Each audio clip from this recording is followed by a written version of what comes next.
안녕하십니까? 오늘은 신실하신 하나님에 대해서 한번 살펴보기를 원합니다. 저희가 이 믿음이라고 하는데요.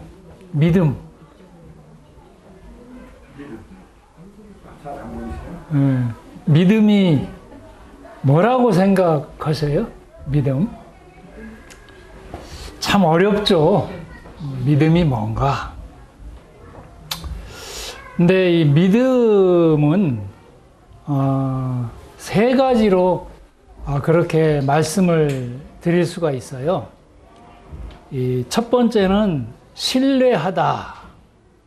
이거는 믿고 의뢰한다라는 그런 뜻인데, 신뢰, 자기 생각, 미래에 반드시 이루어질 것이다 라고 생각을 하고 그것에 따라서 행동하고 자신을 그 믿음에 맡기는, 이게 신뢰하는 거죠. 믿고 의뢰하는 겁니다. 물론 하나님에 대한 그런 이 믿음도 될 것이고, 아니면 우리 일상생활에서도 내가 뭐 돈을 믿는다든지 돈의 힘을 믿는다든지 그런 것도 있을 수가 있겠죠. 또 친구나 사람을 믿고 의뢰하는 물론 이런 것도 있을 수가 있겠습니다만은, 이 사람을 의지한다든지 하나님 이외에 다른 것들을 믿고 신뢰한다는 것은 참 어떻게 보면 어리석을 수 있는 거죠. 또 한 가지 의미는 이 신실하다라는 그런 의미가 있습니다. 신실하다. 이거는 사전적인 의미로 보면 순수하고 진실한 이런 의미인데, 언행이 일치하는 거죠. 신실하다는 것은 말과 행동이 말한 대로 그대로 이루어지는, 이것을 신실하다.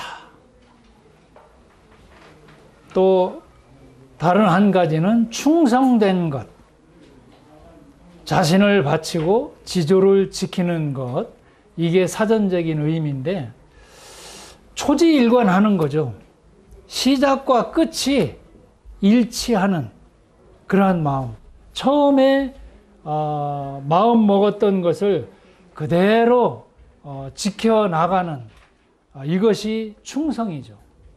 성경에 이 믿음이라는 그 단어의 뜻이 이렇게 신뢰, 신실, 충성, 이 세 가지로 구분을 할 수가 있습니다. 그런데 오늘 저희는 이 신실하신 하나님, 과연 그 언행이 일치하시는 하나님의 이 하신 말씀 그대로 하나님의 행하시는 그러한 하나님을 한번 살펴보기를 원합니다. 믿음. 이 믿음은요, 사실은 내 안에서 나오는 것이 아닙니다. 내가 뭐 믿고 싶다라고 해서 그 믿음이 생기느냐? 그게 아니에요. 믿음은 절대 자기 자신에게서부터 생겨나는 것이 아닙니다. 사람들이 흔히 오해하기 쉬운 것인데, 어떤 자기 체면이나 자기 확신이나 아니면 제대로 알지도 못하면서 이것이 그렇게 될 거야 라고 맹신하는 이런 것과는 이 성경에서 얘기하는 믿음은 다릅니다. 원래 이 헬라어에서의 이 믿음은 피스티스라고 그렇게 얘기를 하는데요.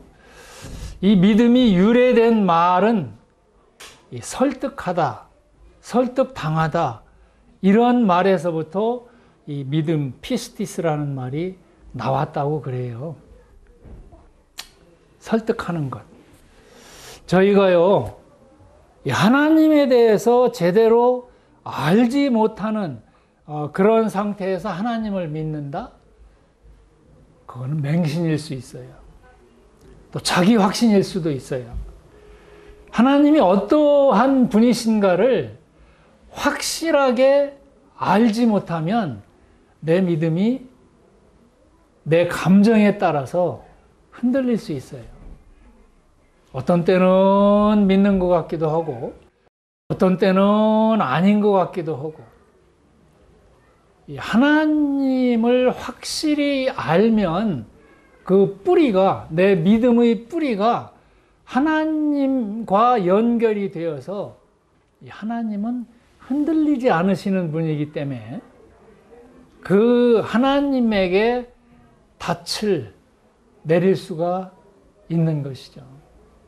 믿음은 그래요. 내 안에서 생기는 게 아니에요. 내가 뭔가를 확실하게 내게 어떤 것인가를 보여주는 그 대상을 믿는 거죠. 우리는 살면서 이 돈의 위력이 어떤지를 압니다. 배워서 알고 경험해봐서 아는 거죠. 하나님도 그러셔요. 저희가 이 하나님을 어떻게 알 수 있느냐? 성경을 통해서 알 수 있죠. 성경 말씀이 어떠한가? 성경 말씀을 통해서 하나님께서 말씀하시고 행하신 그 일이 정말 확실하게 모든 것들이 언행이 일치하시는 그런 하나님이신가? 이걸 보고 저희는 하나님을 믿습니다. 그래서 이 믿음의 주체는 내 자신이 아니라 상대방이 어떠한가? 이거에 달려 있어요. 하나님이 어떠하신 분인가? 이거에 달려 있어요. 믿음은. 내가 그냥 뭐 믿습니다 해가지고 뭐가 믿어지느냐? 아니지. 아니에요. 믿습니다 한다고 한들 그냥 또 세상에 속세에 물들다 보면 이게 또 아닌 것 같고 이게 흔들려요. 자기 감정 믿지 마세요. 그것처럼 어리석은 일이 없습니다.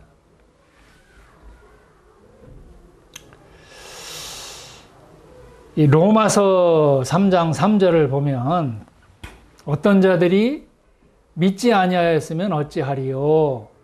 그 믿지 아니함이 하나님의 미쁘심을 패하겠느뇨? 그럴 수 없느니라. 사람은 다 거짓되되 오직 하나님은 참되시다 할지어다.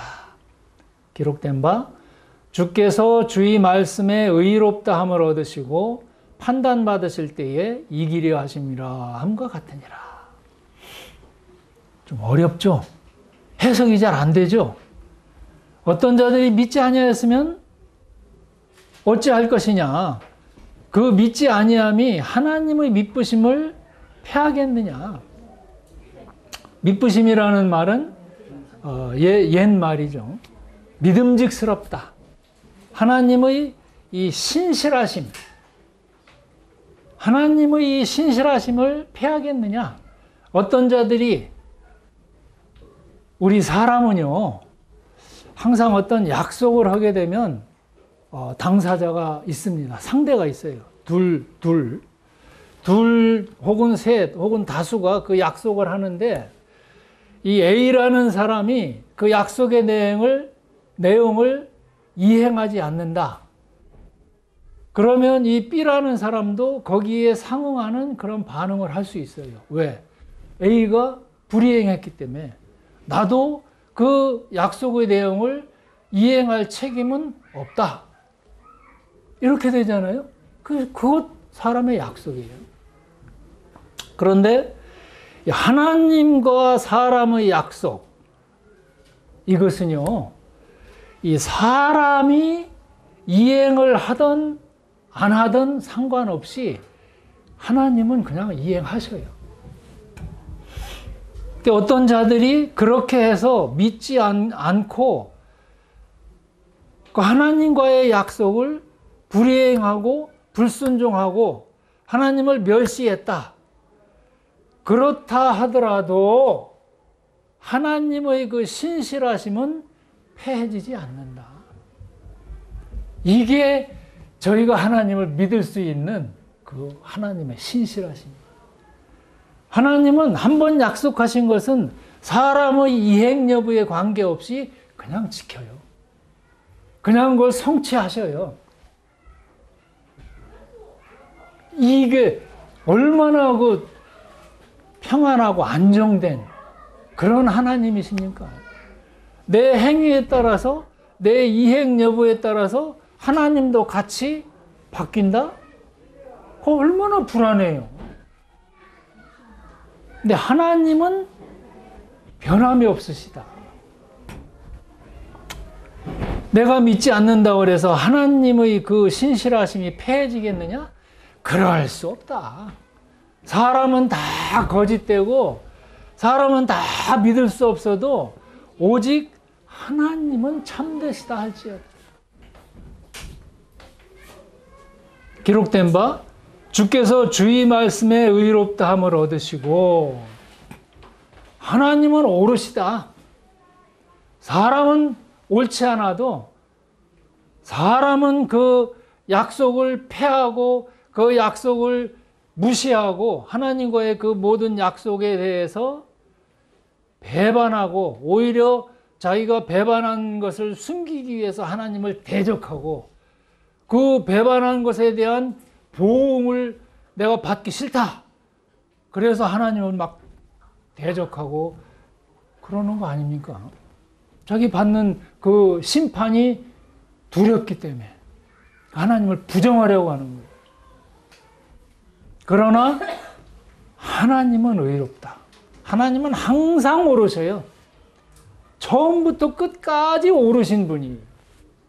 한 번 말씀하시면 그 말씀을 변개하시든지 변화하든지 바꾸든지 이러신 분이 아니에요. 오히려 그 처음 약속하신 내용보다 더 낫고 더 좋은 것으로 이렇게 갚아주시고 주시기를 원하시는 분이시지 하나님은 결코 바뀌시지 않으시는 분이십니다. 그래서 판단받으실 때에 이기려 하심이라 함과 같다. 막판에 가서 나중에 심판 자리에 가서 하나님도 바뀌었잖아요. 하나님도 이행 안 하셨잖아요. 이런 말 못하도록 하나님은 한 번 약속하신 것을 그냥 밀고 나가십니다.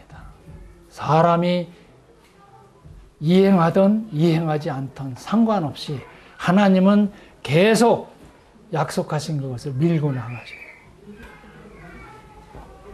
그래야 하나님이죠.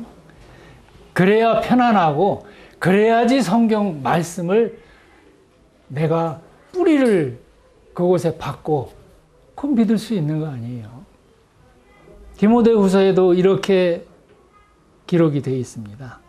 우리는 믿음이 없을지라도 우리는 믿을 수가 없어요. 내 자신도 나를 못 믿어요. 우리는 믿음이 없을지라도 주는 일향 믿으시니 자기를 부인할 수 없으시리라. 하나님은요, 시, 종이 같으신 분이십니다. 하나님을 비난할 수 있는 사람은 아무도 없어요.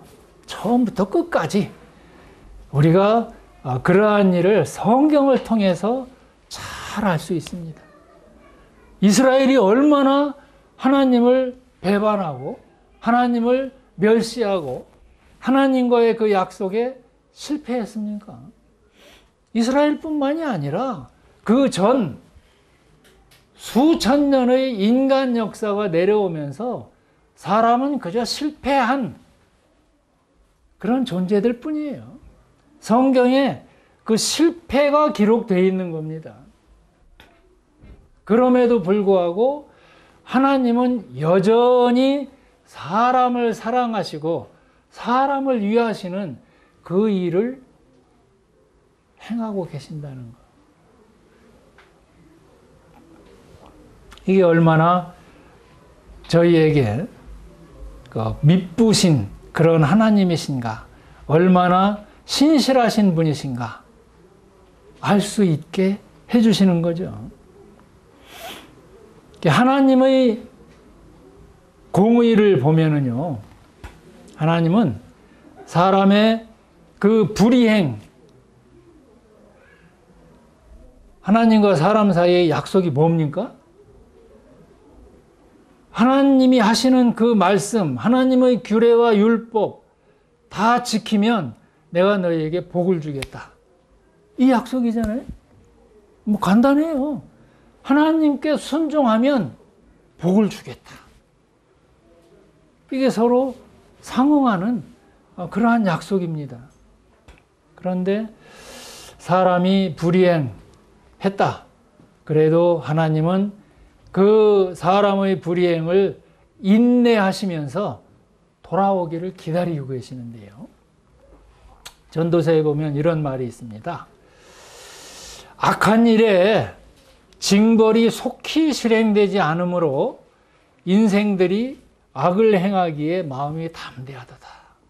우리 그렇잖아요. 악한 일을 했어요. 바로 그 즉시에 하나님의 어떤 징벌이 내려온다.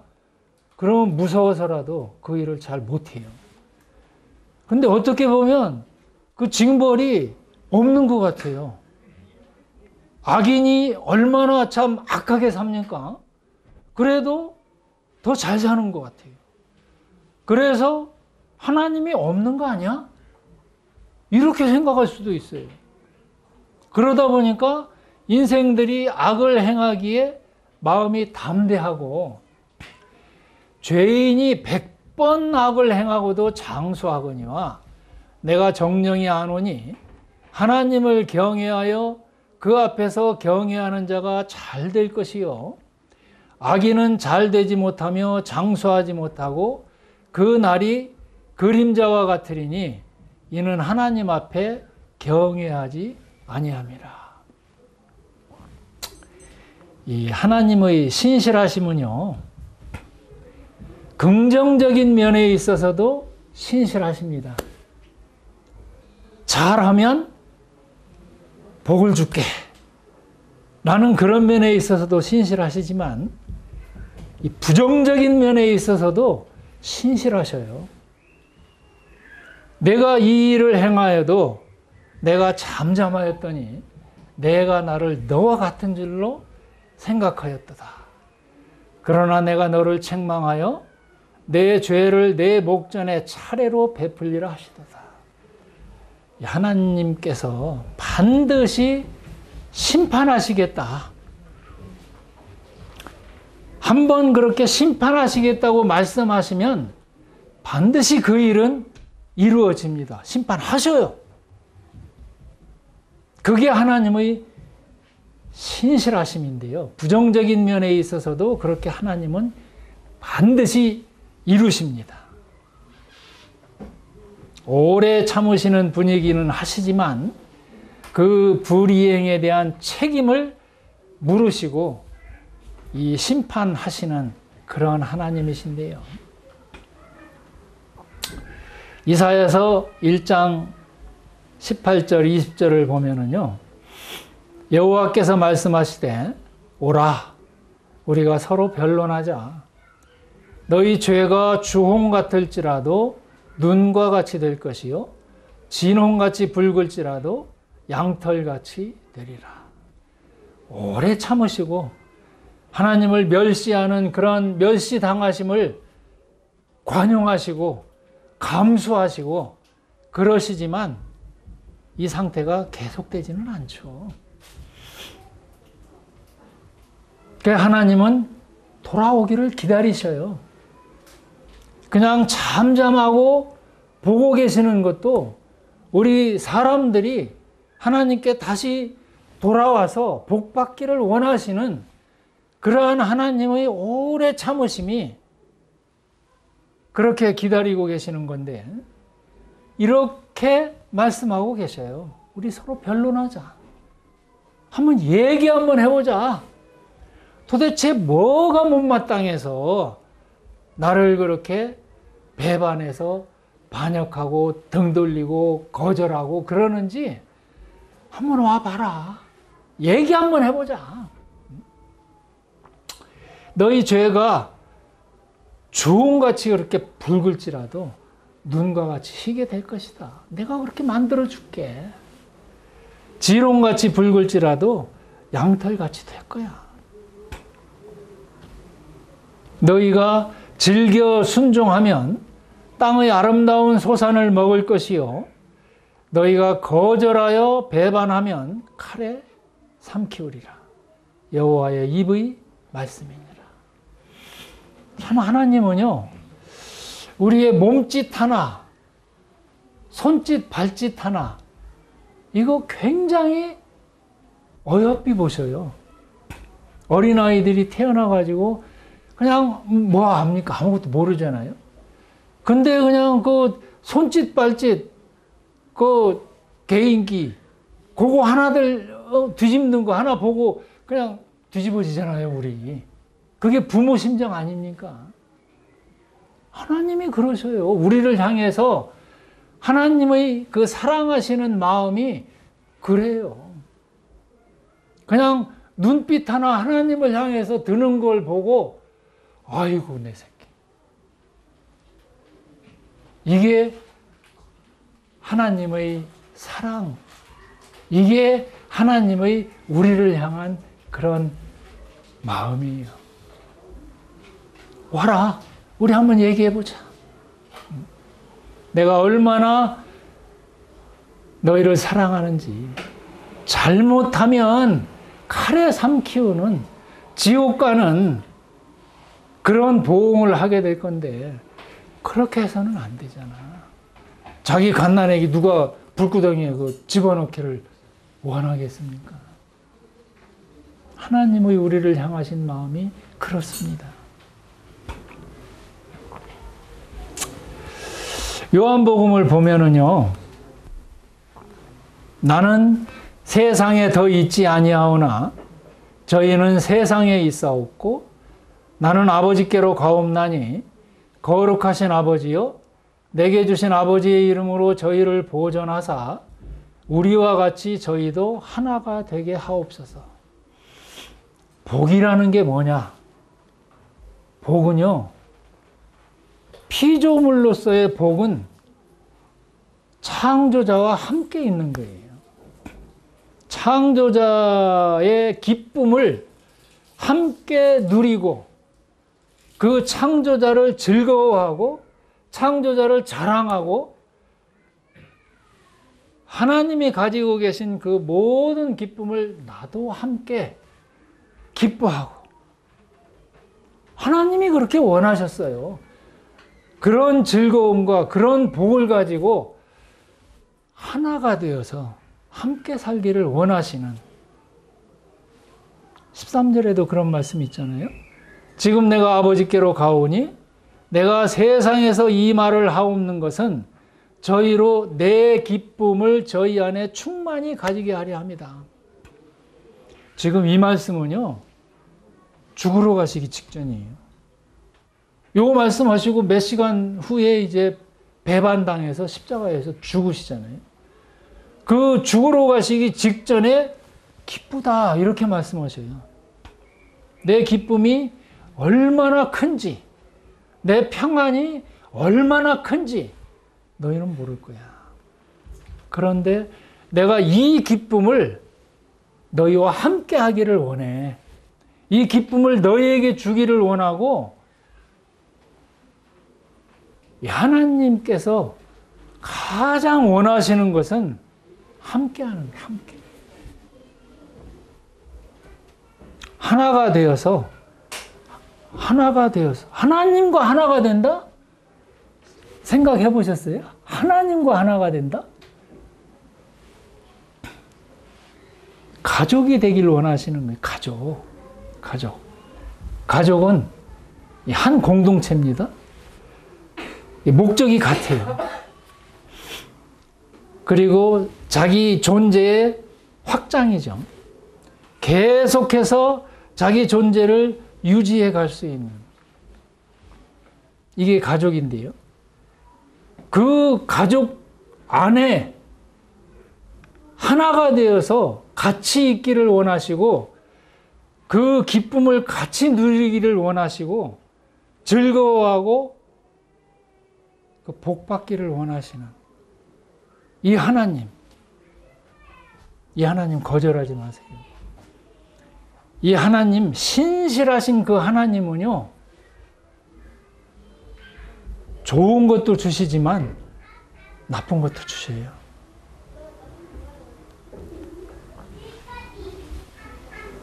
에베소서에 보면 이런 말씀이 있어요. 그러므로 생각하라. 너희는 그때에 육체로 이방인이요 무할례당이라 칭함을 받는 자들이다. 그때 전혀 하나님을 모를 그때에 너희는 그리스도 밖에 있었고 이스라엘 나라 밖의 사람이라 약속의 언약들에 대하여 외인이요 세상에서 소망이 없고 하나님도 없는 자였다. 이게 우리의 상태였습니다. 하나님의 모든 약속에서부터 제외된 그런 존재들이었어요. 그리스도 밖에 있었다.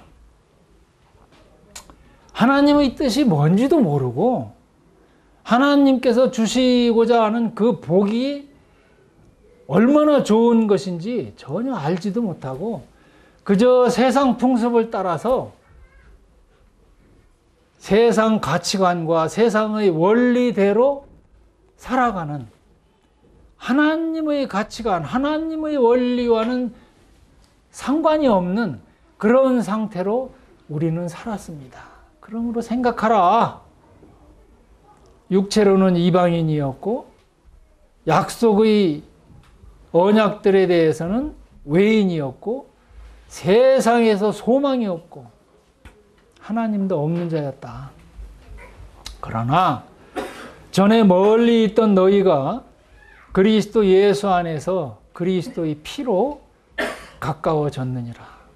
물론 이 에베소서는 에베소에 있는 성도들을 향해서 기록이 된 것이기 때문에 이렇게 기록할 수 있는 거죠. 이제는 전에 멀리 있던 너희가 그리스도 예수 안에서 그리스도의 피로 가까워졌다. 그리스도의 피라는 게 뭐냐? 희생 제물이죠. 예수님께서 죽으신 것. 왜 죽으셨느냐? 하나님과 화목되게 하기 위한 그 화목 제물로 죽으셨어요. 하나님께서 그 화목 제물을 찾으셨습니다. 근데 온 피조물 가운데 그 화목 제물 될 만한 자격이 있는 피조물이 없었어요. 그래서 하나님 스스로가, 사실은 우리가 하나님과 화목되기를 원해야 되는데, 그래서 복받기를 원하고 실패한 사람이지만 하나님과 화목되기를 원해서 다시 원래의 관계가 회복되기를 원하고 원해야 되는 것이 사람인데, 사람이 모르니까 하나님께서 얼마나 신실하신 분이신가를 알지 못하고 하나님의 뜻을 제대로 모르는 그러한 상태로 있으니까 하나님이 먼저 오셨어요. 하나님께서 먼저 오셔서 하나님 스스로가 화목제물이 되어주시고 우리를 불러주신 거죠. 그리스도 예수 안에서 그리스도의 피로 이제는 가까워졌다. 이 화목제물이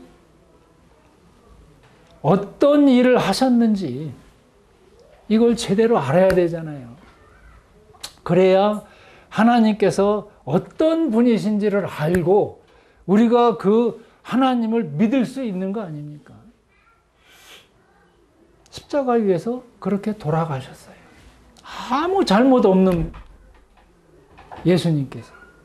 하나님의 아들, 하나님의 아들은요, 자기 자신이에요. 아들이라, 아버지와 아들 관계라고 그러니까 무슨 아버지로부터 이렇게 생겨난 그 아들이냐? 이게 아니에요. 원래 있었던 분이에요.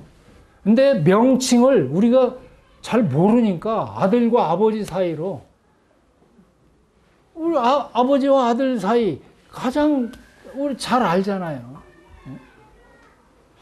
그 명칭을 가지고 나오신 것이지 뭐 새로 생겨난 뭐 피조물이다 그런 게 아닙니다. 성경은 그리스도 안에서 그리스도의 피로 가까워졌다. 하나님께서 먼저 화목되기를 원하셔서 먼저 손을 내미시고 그 희생 제물을 다 준비하시고 그렇게 알려주셨어요.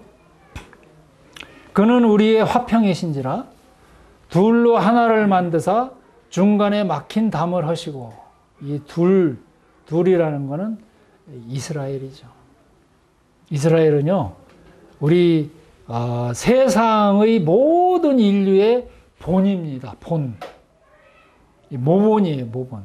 이스라엘을 통해서 사람이 어떠하고 하나님과의 관계가 어떠하며 이스라엘에게 그 복받기를 원하셨던 그 하나님이 온 인류에게도 복 주시기를 원하시는 하나님이시기 때문에 이 이스라엘이 어떻게 행동하느냐에 따라서 하나님께서 이스라엘을 다루셨던 거죠. 모본입니다. 뭐 샘플이에요, 샘플. 이 이스라엘이 하나님께 실패하고 다른 이방인들을 멸시하고 하나님의 뜻을 제대로 알지 못함으로 해서 그냥 원수지간이 돼버린 그런 관계였었는데, 그러나 이제는 둘로 하나를 만드사 중간에 막힌 담을 하셨다. 왜? 화평이시기 때문에. 하나님은 함께 하시기를 원하시기 때문에. 원수된 것, 곧 의문에 속한, 의문이라는 것은 이 의식, 율법이죠, 율법. 의문에 속한 계명의 율법을 자기 육체로 폐하셨으니 이는 이 둘로 자기 안에서 한 새 사람을 지어 화평하게 하시고. 율법에 매여서 이스라엘 사람들이 그랬잖아요. 율법에 매여 있었어요. 그냥 율법을 지키면 잘해 주시겠지 하고 그 율법을 지키려고 그렇게 아등바등하고 애를 썼지만 실패했어요. 하나님이 그렇게 하신 이유는 너희는 안 되는 사람들이야. 율법을 지킬 수 없는 사람들이야 라는 것을 알게 하기 위한 도구일 뿐이에요. 율법은. 그 율법을 자기 육체로 폐하셨다. 이제는 새로운 법, 율법이 아닌 새로운 은혜의 법. 율법은 죽음입니다. 율법을 어기면 죽음이죠. 그러나 예수님께서는요, 자기 육체를 가지고 이 율법을 깨뜨리셨어요. 이 법을 깨뜨리셨습니다. 그리고 새로운 법, 은혜의 법으로, 은혜는 거저받는 거죠. 생명의 법입니다. 이 둘로 자기 안에서 한 새 사람을 지어 화평하게 하셨다. 새로운 사람. 여지까지 있었던 그런 존재가 아니에요. 새 사람이라는 것은 새로운 피조물입니다. 완전히 다른 그런 존재예요. 새 사람. 이 새 사람으로 유대인이나 이방인이나 같이 그 그리스도 예수 안에서 이제는 하나님과 화평할 뿐만 아니라 둘이 서로 화평하게 하시고 또 십자가로 이 둘을 한 몸으로 하나님과 화목하게 하려 하심이라. 원수된 것을 십자가로 소멸하시고. 예수님께서 다 갚아주셨잖아요. 우리 많이 들었잖아요. 우리 내가 갚아야 될, 내가 치러야 될 내 죄값을 예수님께서 대신 치러주심으로 해서 이제는 그 죄값에 대한 이 형벌을 받을 이유가 없어졌다. 그리고 그 예수님으로 하여금 제물로 드림으로 해서 내가 하나님께 나아갈 수 있는 그런 자격이 되었다. 우리의 복은 하나님께 나아가서 하나님과 함께 교감하면서 하나님과 소통하고 하나님이 가지신 모든 것을 함께 공유하는 하나님께 나아갈 수 있는 이 자격을 얻는 것, 이게 우리 최고의 복입니다. 성경이 지금 그걸 얘기하고 있는 거예요. 어떻게 하면 하나님께 나아올 수 있는지, 어떻게 하면 하나님과의 관계가 다시 회복되어서 하나님이 처음부터 주시기를 원하시는 그 받을 수 있는지, 그 하나님의 뜻에 내가 어떻게 반응하느냐, 이것에 따라서 구원을 내가 받을지 못 받을지 이게 결정이 되는 겁니다. 또 오셔서 먼 데 있는 너희에게 평안을 전하고 가까운 데 있는 자들에게 평안을 전하셨으니, 먼 데 있는 이방인이죠. 이방인에게나 유대인들에게나 평안을 전하셨다. 이는 저로 말미암아 우리 둘이 한 성령 안에서 아버지께 나아감을 얻게 하려 하심이라. 아버지께 나아가서 아버지! 그렇게 부를 수 있는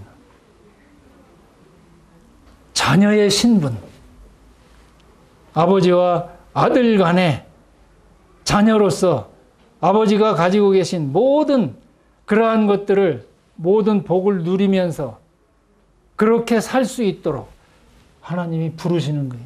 자기 자녀들 와라, 우리 서로 변론해보자. 뭐가 문제인지. 19절 같이 한번 읽어보실까요? 시작. 그러므로 이제부터 너희가 외인도 아니요 손도 아니요 오직 성도들과 동일한 시민이요 하나님의 권속이라. 이걸 하나님이 원하시는 겁니다. 이 하나님의 신실하심이 그렇게 우리에게 작동이 되어서 오늘 이 자리에까지 오신 겁니다. 너희는 사도들과 선지자들의 터 위에 세우심을 입은 자라. 그리스도 예수께서 친히 모퉁이 돌이 되셨느니라. 그의 안에서 건물마다 서로 연결하여 주 안에서 성전이 되어가고 너희도 성령 안에서 하나님의 거하실 처소가 되기 위하여 예수 안에서 함께 지어져 가느니라. 그 하나님의 뜻을 이제 함께 이루어가는 거예요. 이게 뭐냐? 교회입니다.